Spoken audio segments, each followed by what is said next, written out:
अस्सलाम वालेकुम। Fourth year आज हमने जो टॉपिक हमारा भी चल रहा था उसी को कंटिन्यू करना है आगे and that is about the plant growth regulators. इसमें आज हम जो है वो डिस्कस करेंगे साइटोकाइनेंस को। इससे पहले हमने दो जो थे वो टॉपिक डिस्कस किए थे। एक हमने किया था अबाउट द ऑक्सिन, उसकी मतलब ये हमारा जब कॉलेज चल रहा था तब हो गया था, और जिबरेलिन्स बाद में हमने डिस्कस किया है। उसके बाद आज जो हमने third and the last one करना है दैट इज़ द साइटोकाइनेंस। अच्छा, साइटोकाइनेंस जो है वो after the discovery of gibberellin जो था, फिर एफर्ट्स की गई कि ये देखा जाए कि अच्छा जी ग्रोथ तो स्टिमुलेट होती है लेकिन division of the plant cells जो है वो कैसे होती है, तो उसको क्या चीज़ जो है वो स्टिमुलेट करती है कि वो डिवाइड करे। उसकी वजह से जो है वो डिस्कवरी हुई थी साइटोकाइनेंस की, and they were found to affect the other physiological and developmental process as well. अच्छा जी, दैन उसके बाद जो इसमें फर्स्ट चीज़ है वो है उसकी थोड़ा सा बैकग्राउंड स्टोरी कि काइनेटीन क्या है। तो फॉक्स कोक जो था उसने बहुत सारे सब्सटेंसेस को टेस्ट किया for the ability to stimulate the cell division in the tobacco pith tissues in a culture medium, और उसने ये देखा कि एक प्रोमोटिव अफेक्ट जो है वो न्यूक्लिक एसिड जो है जिसमें एक बेस होती है एडेनिन, वो एडेनिन शो करता है। और उसके बाद जो है उसने उसको टेस्ट किया पॉसिबिलिटी को कि न्यूक्लिक एसिड जो है वो स्टिमुलेट करते हैं डिवीजन को इस टिश्यू के अंदर के नहीं। और उसमें उसने ये किया कि he use the heat treated herring, एक फिश का नाम है, उसका डीएनए लिया और उसने देखा कि ये स्टिमुलेट करता है सेल डिवीजन को टोबैको पिथ टिश्यूज़ के अंदर। और एक सिंगल केमिकल सब्सटेंस जो है उसको आइसोलेट किया गया from the heat treated DNA in the presence of auxin, जो कि स्टिमुलेट कर देता था टोबैको की पिथ पैरेन्काइमा सेल्स को कि वो प्रोलिफरेट करे कल्चर में। ये जो सब्सटेंस थे इसको बाद में आइडेंटिफाई किया गया एज 6-फरफराइल अमाइनोप्यूरिन, और नेम उसको दिया गया था एज द काइनेटीन। अच्छा, उसके बाद ये देखा गया कि काइनेटीन जो है वो एक्टिवली होता है सिर्फ उस वक्त में जब ऑक्सिन प्रेजेंट हो, और ये अकेला जो है वो सेल डिवीजन नहीं करता। और उसके बाद जो है in the absence of the auxin ये काम नहीं करता। काइनेटीन जो है वो एक naturally occurring plant growth regulator नहीं था, एंड इसको जो है वो एज अ बेस इन हमें डीएनए में भी नज़र नहीं आता।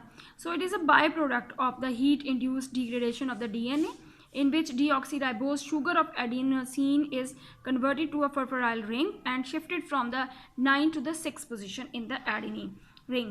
अब जो डिस्कवरी है काइनेटीन की, it is important because it shows that the cell division can be induced by a simple chemical substances. Then उसके बाद एक और टर्म है इसमें that is the zeatin. Zeatin क्या है? That is the first natural cytokinin after the discovery of the carnitine. Carlos Miller in the United States and D.S. Latham in Australia independently उन्होंने demonstrate किया था कि extract अगर हम लें immature endosperm of corn या जिया मेज, मकई का जो है, तो वो कंटेन करता है एक सब्सटेंस को जिसका सेम बायोलॉजिकल इफेक्ट आता है जैसे काइनेटीन का है, कि काइनेटीन जो है वो सेल डिवीजन को स्टिमुलेट कर देता है। So it stimulate mature plant cells to divide. जब इसको ऐड किया गया है कल्चर मीडियम के अंदर अलॉन्ग विद एन ऑक्सिन।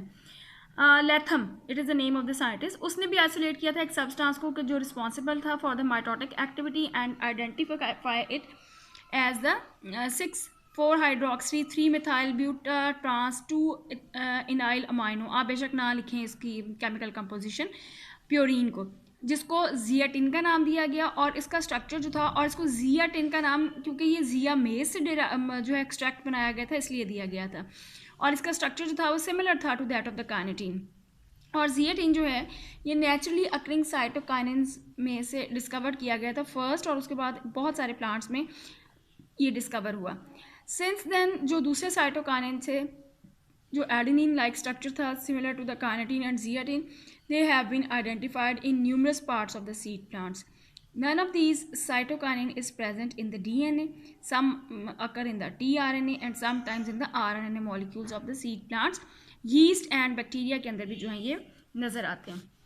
अच्छा जी, उसके बाद हमने आ जाना है कि हमारे पास ट्रांसपोर्टेशन अगर हम देखें कि ये कहाँ पर बनता है और कहाँ से कहाँ जाता है, तो एक मैंने सिंप्लीफाइड डायग्राम बना दिया कि ये रूट्स में बनता है और रूट से ये मूव करता है टुवर्ड्स अपर साइड या शूट की तरफ जाता है, और जाइलम जो है वो इसके लिए रिस्पॉन्सिबल है कि जाइलम के थ्रू ये मूव करता है। फ्लोएम में भी कुछ थोड़ा बहुत इसको फाइंड आउट किया गया है, बट एज सच कोई स्ट्रॉन्ग एविडेंस नहीं है कि फ्लोएम के थ्रू ये ट्रांसपोर्ट होता है। तो इसकी जो मेन ट्रांसपोर्टेशन होती है वो थ्रू द जाइलम ही होती है। Then physiological effects of cytokinin अगर हम देखें तो साइटोकाइनिन जो है, जैसे पहले भी हमने देखा कि जो ग्रोथ रेगुलेटर होता है वो सिर्फ ग्रोथ को रेगुलेट नहीं कर रहा होता, वो और भी काम कर रहा होता है। तो इस तरह ये भी डिफरेंट फिजियोलॉजिकल रोल जो है वो प्ले करता है।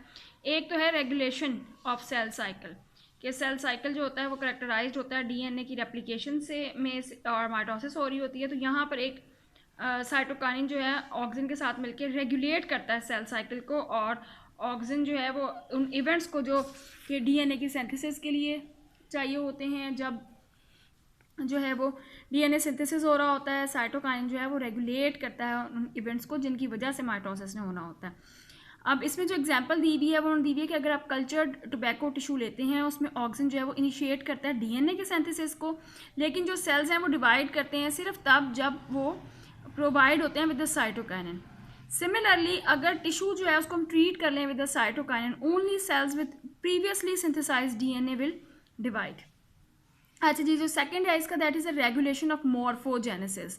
तो इसमें भी ये देखा गया कि स्कूग ने ये फाइंड आउट किया था कि जो कैलस फॉर्मेशन होती है in the culture tobacco pith cells, callus आपको पता है कि एक मैस ऑफ अनडिफ्रेंशिएटेड सेल बन जाता है कि डिवीजन हुई और एक मैस बन गया। उसने देखा कि उसके अंदर जो है वो डिफ्रेंशिएशन शुरू हो जाती है। सोयाबीन और दूसरे जो डाइकॉट स्टेम्स थे उनको भी उनके अंदर जो है वो ग्रेटली प्रमोट करता है अगर साइटोकाइनिन जो है उसको हम प्रोवाइड कर दें along with the auxin. He also found that if cytokinin to auxin ratio, अब ये एक स्पेसिफिक आपने देखनी है इसमें कि साइटोकाइनिन और ऑक्सिन की रेशियो जो है अगर उसको हाईली वो मेंटेन्ड है हाई, तो उससे कुछ सेल्स जो होते हैं वो प्रोड्यूस होते हैं कैलस के अंदर, जो डिवाइड कर जाते हैं बड्स में, स्टेम में और लीव्स में। लेकिन अगर साइटोकाइनिन टू ऑक्सिन रेशियो जो है वो लो हो जाती है तो रूट फॉर्मेशन जो है वो फेवर होती है। अच्छा, अब हम मॉर्फोजेनेसिस की डेफिनेशन देखते हैं। तो the ability of the callus to form shoots and adventitious roots is, अब एडवेंटिशियस रूट्स कौन सी होती हैं?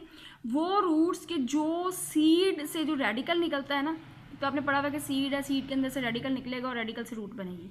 एडवेंटिशियस रूट्स रेडिकल से नहीं बनती, वो किसी और पार्ट से जो भी बनेगी, these are called adventitious roots. इसको हम ऑर्गेनोजेनेसिस कहते हैं। और कुछ केसेस के अंदर कैलस जो है वो एम्ब्रियो फॉर्म करता है जो डेवलप हो जाता है रूट में और शूट में, और इसको हम एम्ब्रियोजेनेसिस का नाम देते हैं। देन इसका नेक्स्ट फिजियोलॉजिकल रोल अगर हम देखें तो ये डिले करता है सेनिसेंस को। डिले ऑफ सेनिसेंस मीन्स के जो डाइकॉट लीव्स हैं उनमें अपेयरेंस होती है एडवेंटिशियस रूट की at the base of the petiole that delay the senescence of the leaf blade. कि अगर आप देखें इसमें कि सिंगल इंटैक्ट लीफ जो होता है उसको हम स्प्रे कर देते हैं साइटोकाइनिन के साथ, तो वो बहुत ज़्यादा लंबे अरसे तक ग्रीन इन कलर रहता है, जबकि बाकी लीफ जो होते हैं वो येलो हो जाते हैं। और उसका जो लीफ का फॉल का टाइम है वो भी कम, मतलब बाकी पत्ते अगर गिर भी जाएंगे तो जिसको हमने साइटोकाइनिन से ट्रीट कराया हुआ उसका फॉल नहीं होगा, तो that is called delay of senescence. फिर ये प्रमोशन करता है लेटरल बड डेवलपमेंट की डाइकॉट्स के अंदर।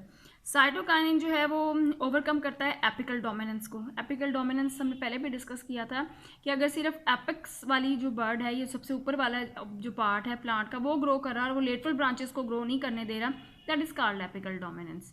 ठीक है, तो अगर एपिकल डोमिनेंस जो है वो हो रही है प्लांट के अंदर और ये वाला हार्मोन जो है प्रमोट्स करता है ग्रोथ ऑफ लेटरल बर्ड्स को dominated by the shoot apex above it. Kinetin, benzyl adenine and zeatin, ये जो है ये यूज़ होती है to promote the growth of lateral buds. अच्छा, उसके बाद एक बैक्टीरियम है that the name of the bacterium is the coryne bacterium फेसिकेंस।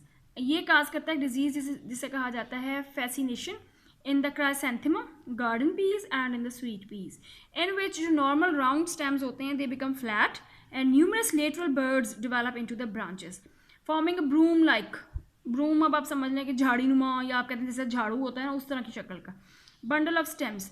It has been found that the bacterium contains a plasmid and it is able to synthesize the several cytokinins, suggesting that cytokinin is responsible for the related but development. अच्छा, उसके बाद है promotion of chloroplast maturation. अगर seedling को grow कराया जाए dark में, उसके बाद उसको लाइट दी जाए, तो in the absence of light etioplast जो है वो डेवलप हो जाता है from the protoplast of the dark grown seedlings, और इनके अंदर कैरोटीनॉइड्स होते हैं और ये क्लोरोफिल सिंथेसाइज नहीं करते, और स्ट्रक्चर ऑफ प्रोटीन जो होता है जो रिक्वायर्ड होता है for the thylakoid system. Light grown seedlings जो होते हैं उनमें क्लोरोप्लास्ट जो है वो डायरेक्टली डेवलप होता है फ्रॉम द प्रोप्लास्टिड्स, और जब हम एट्यूलेटेड सीडलिंग्स को एक्सपोज करते हैं लाइट पे तो ये डेवलप करते हैं क्लोरोप्लास्ट को। If the etiolated seedlings are treated with cytokinin before they are illuminated, कि अगर आपने वो सारे सीडलिंग्स जिनको आपने अंधेरे में रखा हुआ था उन्हें लाइट में लाने से पहले आप उनके ऊपर साइटोकाइनिन ट्रीटमेंट उनको दे देते हैं, तो वो क्लोरोप्लास्ट बना देते हैं ज़्यादा एक्सटेंसिव ग्रेनम के साथ, और जो क्लोरोफिल होते हैं फोटोसिंथेटिक एंजाइम्स जो होते हैं उनकी भी फॉर्मेशन हो जाती है at a greater rate after the illumination. ये जो रिजल्ट्स हैं ये सजेस्ट करते हैं role of cytokinin as for the promotion of the chloroplast maturation. उसके बाद जो लास्ट वन है वो ये है कि स्टिमुलेशन ऑफ सेल एनलार्जमेंट, के साइटोकाइनिन जो है वो प्रमोट करती है सेल एनलार्जमेंट को in the certain tissues and organs, और ये इफेक्ट जो है इसको नोटिस किया जाता है in the dicot seeds such as those of mustard, cucumber and sunflower. The cotyledons of these species expand as a result of cell enlargement during seedling growth. Cytokinin application promotes additional cell expansion with no increase in the dry weight of the cotyledon. Cytokinin जो है stimulate करती है growth को cotyledon के by increasing the plasticity of the cell wall without changing their elasticity. So these are the effects of the cytokinin. और आप लोगों के बारे में एक र्यूमर ये भी सुनने में आ रही है यूनिवर्सिटी की तरफ से कि आप लोगों ने 3rd year and 4th year दोनों के पेपर देने हैं, इसलिए प्लीज़ टाइम वेस्ट ना करें और जो चीज़ आपको कराई जा रही है उसको साथ साथ करते चले जाएं।